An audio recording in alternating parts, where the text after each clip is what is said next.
नमस्कार साथियों। Cheque bounce case में जो अपन लीगल नोटिस भेजते हैं उसमें नई कंडीशन लागू हो गई है। उसके लिए नया कानून आ गया है। अब चेक बाउंस जो केस है वो टेक्निकल के आधार पर है। टेक्निकल के आधार पर परिवादी भी इस केस को जीत सकता है और मुलजिम भी इस केस को जीत सकता है। तो लीगल नोटिस भेजते समय हमें किन किन बातों का ध्यान रखना चाहिए, जो कंडीशन है वो कौन कौन सी कंडीशन है जिनका अपन को विशेष ध्यान रखना। अगर ये विशेष ध्यान नहीं रखा तो आप केस हार सकते हो, और अगर मुलजिम की तरफ से हो तो केस जीत सकते हो। चेक बाउंस एक छोटा सा सेट में मार दूं कि कोई भी आप लीगल रूप से किसी को पैसे देते हो और पैसों के एवज में वो आपको चेक देता है।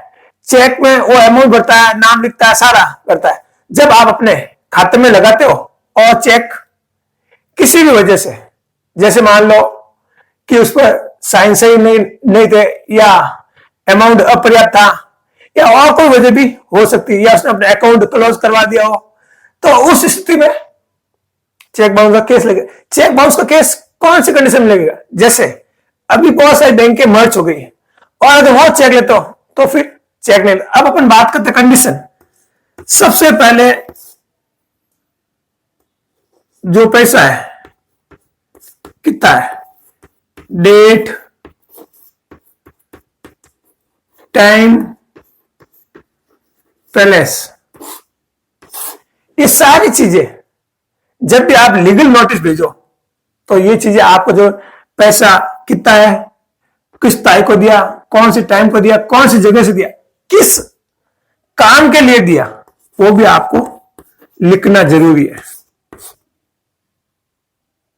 आप मेरी बात बहुत गौर से सुनना। जितने भी मेरे नए एडवोकेट बंधु है उनके लिए ये बहुत सीखने की चीज है। सीनियर को तो सब पता ही है, पर जो अभी जूनियर एडवोकेट है, एडवोकेट जूनियर सीनियर नहीं होते पर फिर भी जूनियर सीनियर होते हैं, तो उसमें आपको ये मतलब सारे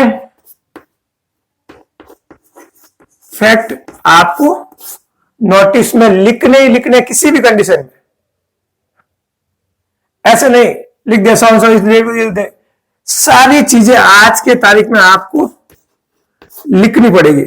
अगर नहीं लिखा तो आगे जब आप परिवाद पेश करोगे, जब जीरे होगी, जब कोर्ट आदेश करेगी, तो उसमें अगर फैक्ट सारे नहीं आए तो आपको टेक्निकल आधार पर आपका केस हार सकता है और खारिज हो सकता है।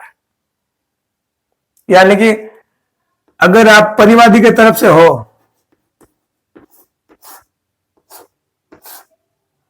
तो मुलजिम को बरी कर दे, और अगर आपने ये टेक्निकल कंडीशन जो है, जो नया कानून, वो अगर सारी करते हो तो आप केस जीत सकते हो। सेकंड,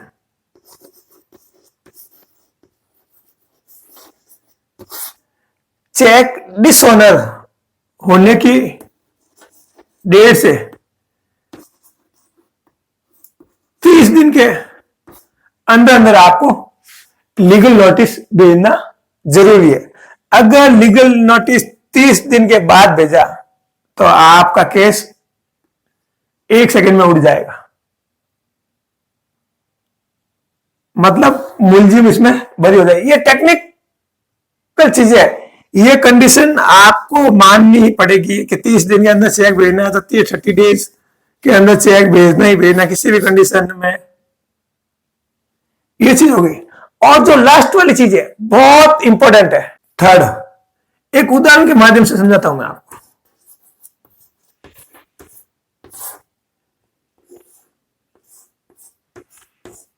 एक बंदा है और ये एक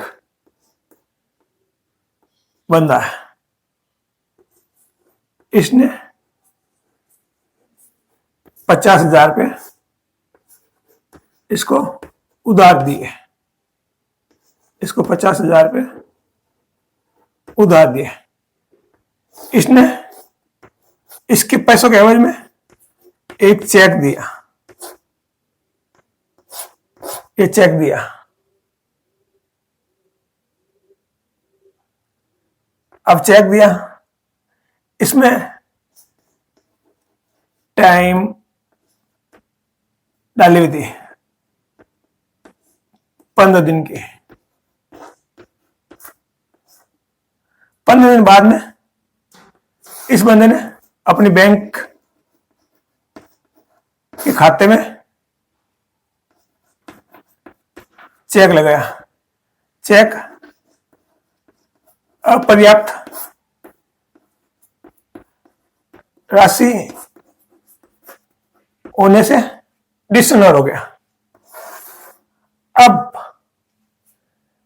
होने पर यह बंदा अपने वकील के पास गया। वकील साहब ने 30 दिन के अंदर लीगल नोटिस भेजा। अब इसमें वकील साहब ने क्या किया, इसमें तारीख सब लिखी। इसमें वकील साहब ने क्या लिखा, 50,000 प्लस 5,000 अपनी फीस और 1100 रुपए लीगल नोटिस के साथ जोड़कर वकील साहब ने नोटिस भेज दिया। अब वकील साहब ने परिवाद पेश किया। परिवाद में कोर्ट ने ऑर्डर कर दिया।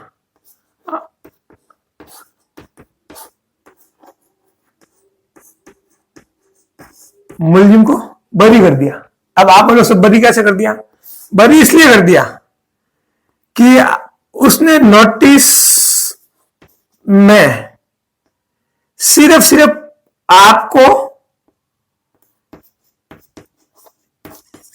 चेक राशि ही मांगनी चाहिए। जैसे वो 50,000 थे तो उसको 50,000 ही मांगने रहे। उन्होंने क्या 50,000 के साथ 5,000 अपनी फीस और 1100 रुपए कोर्ट फीस जोड़ कर भेज दी, जबकि उनको सिर्फ 50,000 रुपए फी 50,000 रुपए राशि चेक राशि, ठीक है, ये मांगनी थी। इसके बाद आपको लिखनी थी वकील फीस 5,000 रुपए या जो आप लेते हो और 1100 रुपए लीगल नोटिस के आपको डिमांड करनी थी। उन्होंने क्या कहा, एक साथ इकट्ठे हुए कि मेरे वकील को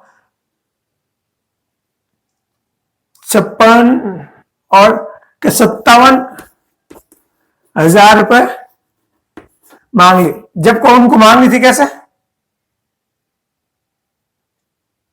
56, हाँ 56,000, सॉरी। तो उनको 56,000 एक साथ नहीं लिखने, उनको लिखनी 50,000 रुपए चेक राशि, बाद में उनको लिखना वकील फी 5,000 रुपए और लीगल नोटिस के 1100 रुपए। इस प्रकार उनको फीस, मतलब इस प्रकार से लीगल नोटिस में उनको डिमांड करनी थी। उन्होंने क्या किया, साथ जोड़ के 56,000 रुपए मांग लिए। इस आधार पर कोर्ट ने मुलजिम को बरी कर दिया। ये टेक्निक पॉइंट है। ये नया कानून लागू हो चुका है, ये आप ध्यान रखना। कभी भी आप जो जूनियर वकील है वो बिल्कुल जो चेक राशि है वो ही मांगे, उसके बाद अलग से एक पैरा में लिख दे वकील फीस इतनी, लीगल नोटिस चार्ज इतने। ये चीज बहुत ध्यान रखना है, इंपॉर्टेंट, मोस्ट इंपॉर्टेंट, वरना आपके क्लाइंट आपसे भाग जाएंगे। तो जो नई कंडीशन लागू हुई है वो ये चीज हुई है। अगर आपको इससे रिलेवेंट कुछ भी समझ नहीं आया है या आपका कोई इंक्वायरी हो या आपका कोई क्वेश्चन हो तो आप मुझे कमेंट बॉक्स में लिख सकते हैं।